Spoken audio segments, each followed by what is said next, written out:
Құрметті менің каналым оқырмандары, каналға қош келдіңіздер. Екінші БЖБ, бірінші нұсқа. Бізде былай дейді.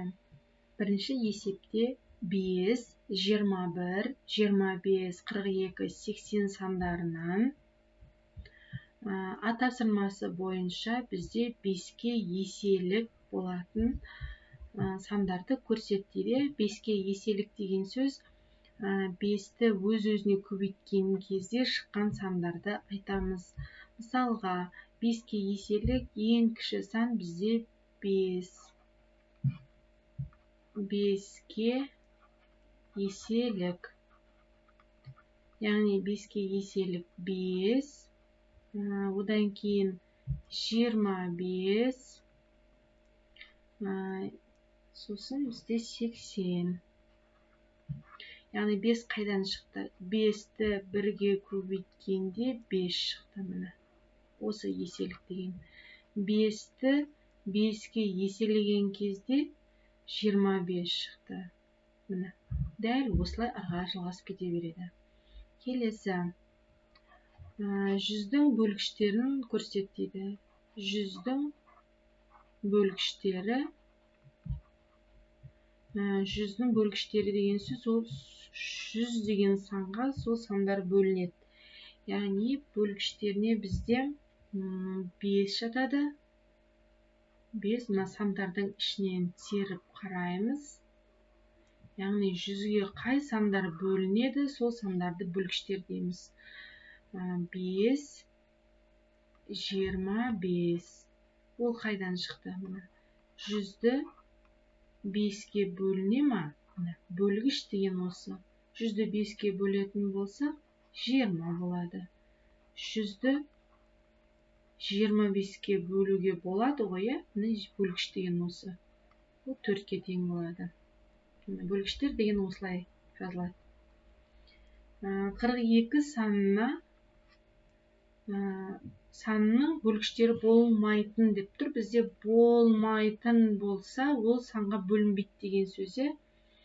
Онда бізде 42-нің бөлгіштері, яғни бөлгіштері болмайды десе, значит 42-ге бөлінбейтін сандар. Бөлгіштері болмайды.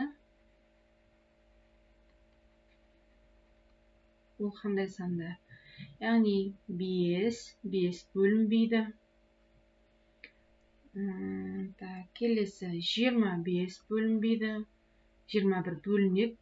Сол себепті біз оны алмаймыз. 25 бөлінбейді. 42-ге бөлінеді. Сол себепті алмаймыз. 42-ге 80 санды бөле алмаймыз. Міне осы сандарды бөлгіштері болмайды деп қарастырамыз. Келесі екінші есеп. Бұл бізде бірінші тапсырма болған. Енді екінші тапсырма. 9 метрлік жібек матасы сатып алынды. Оның құны 4581 теңге болуы мүмкін бе? Жауабын түсіндір дейді. Енді 9 метрлік матаның құны 4581 бола ма? Деп сұрақ қойып жатыр. Енді біз оны есептеу үшін біз мына берілген сандардың барлығын қосамыз. 4 қосылған 5, қосылған 8, қосылған 1, екеуін қосқанда 9, екеуін қосқанда 9, 9-ға 9-ды қоссақ 18.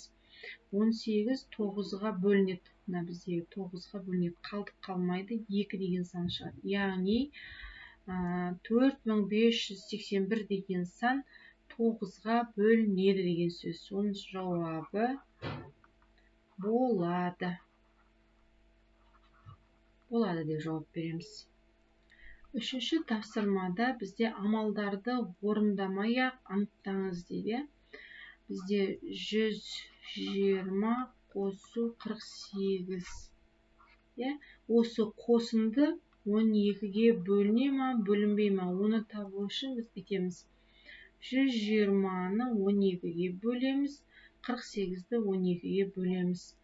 120-ны 12-ге бөлеміз, қосу 48-ді 12-ге бөлеміз. 120-ны 12-ге бөлген кезде 10 болады. Ал 48-ді 12-ге бөлгенде 4 болады. Жауабы 14. Яғни қалдық қалмайды. Значит, бізде 120-ға 48-ді қосқан кезде 12-ге қалдықсыз бөлінеді деген сөз. Біз не деп жауап береміз? Бөліне ме деген кезде болады деп жауап береміз. Яғни бөлінуге болады екен. Келесі. Бұл бізде А тапсырмасы. Енді В тапсырмасында 33 көбейтілген 26. Осы көбейтінді бізде 11-ге бөліне ме деп сұрақ қойып жатыр. Біз оны қалай істейміз? 33-ті 11-ге бөлемізді 26-ға көбейтсек болады. Яғни бұл жерде әйтеуір екі санның біреуі бөлінсе болды. Яғни осы көбейтінді 11-ге бөлінеді деген сөз. 33-ті 11-ге бөлсек 3 болады. 3-ті 26-ға көбейтетін болса 78 шықты. Яғни болады екен. Болады. Келесі. Төртінші есепте ең үлкен ортақ бөлгіш 33, 121. 33-ті жіктейміз. Ең кіші жай сан бізде 2. 2 33-ке бөлінбейтін болғаннан кейінгі 3-ті аламыз. 33-ті 3-ке бөлген кезде 11 болады. 11 бізде жай сан. 11-ді 11-ге бөлеміз. 1 болады екен. 121. Ол бізде 11-ге бөлінеді. 11 11-ге бөлінеді. Сонда 1 болады екен. Енді екеуінде де ортақ болып тұрған сан бізде 11 болғандықтан, оның ортақ бөлімі 11 болады екен. Ең кіші ортақ еселік 33, 121. Енді бұл жерде біз не істейміз? Қай жақта 11 көп. Яғни 121-дің бойында осы 2 11-ді де аламыз. Мына 2 11-ді де аламыз. Сосын 33-тің бойындағы 11-ді алмаймыз. 33-тің бойындағы 3-ті аламыз. Осы 3 санның көбейтіндісі ең кіші ортақ еселік болады екен. Яғни 363 33-ке бөлінеді. Ол кезде бізде 11 шығады. Яғни мына екеуінің көбейтіндісі 363 ол бөлінеді 121-ге. Міне 121-ге. 121 деген сөз мына екеуінің көбейтіндісі бізде 3 қалады. Жауабы 3 қалады екен. Төртінші есептің высында ең үлкен ортақ бөлгіш 48, 52, 84 деп тұр. Енді 48-ді жіктейік. 48-дің ең кіші жай саны 2, 24 болады. 24-ті 2-ге бөлеміз. 12 болады. 12-ні 2-ге бөлеміз. 6 болады. 6-ны 2-ге бөлеміз. 3 болады. 3-ті 3-ге бөлеміз. Бізде 1 болады. Енді 52-ні жіктейміз. 52-ні жіктейміз. 52 2-ге бөлінеді. 26 болады. 26 2-ге бөлінеді. 13 болады. 13 13-ге бөлінеді. 1 болады. Енді 84-ті жіктейміз. 84-ті 2-ге бөлеміз. 42 болады. 42-ні 2-ге бөлеміз. 21 болады. 21-ді 3-ге бөлеміз. 7 болады. 7-ні 7-ге бөлеміз. 1 болады. Бұл жерде қалай жасаймыз? 2 бар. Мына жақта да 2 бар. Мына жақта да 2 бар.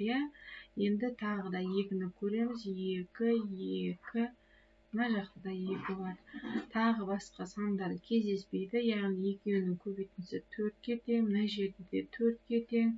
Мына жерде де 4-ке тең. Сол себепті бұл 48 4-ке бөлінеді. 52 4-ке бөлінеді. 84 4-ке бөлінеді деген сөз.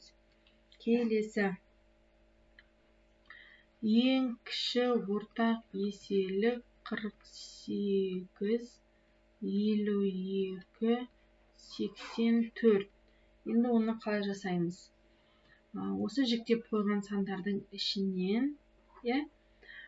қай санның ішінде 2 көп? Мына жерде бізде 2 4 рет кездесіп тұр. 1, 2, 3, 4. 2-ның 4 дәрежесі. Мына жақта 2-ның 2 дәрежесін алмаймыз. 2-ның 2 дәрежесін алмаймыз. 2-ның 4 дәрежесін аламыз. Келесі 3-ті аламыз. Өйткені оның бойында 3 болу керек. 3 көбейтілген 13, көбейтілген 7. 2-ның 4 дәрежесі деп отырғанымыз 2-ның 4 дәрежесі деп отырғанымыз 2 көбейту 2 көбейту 2 көбейту 2 деген сөз. Ол бізде 16-ға тең. Осы сандардың барлығын көйткен кезде бізде 4368 деген сан шығады екен.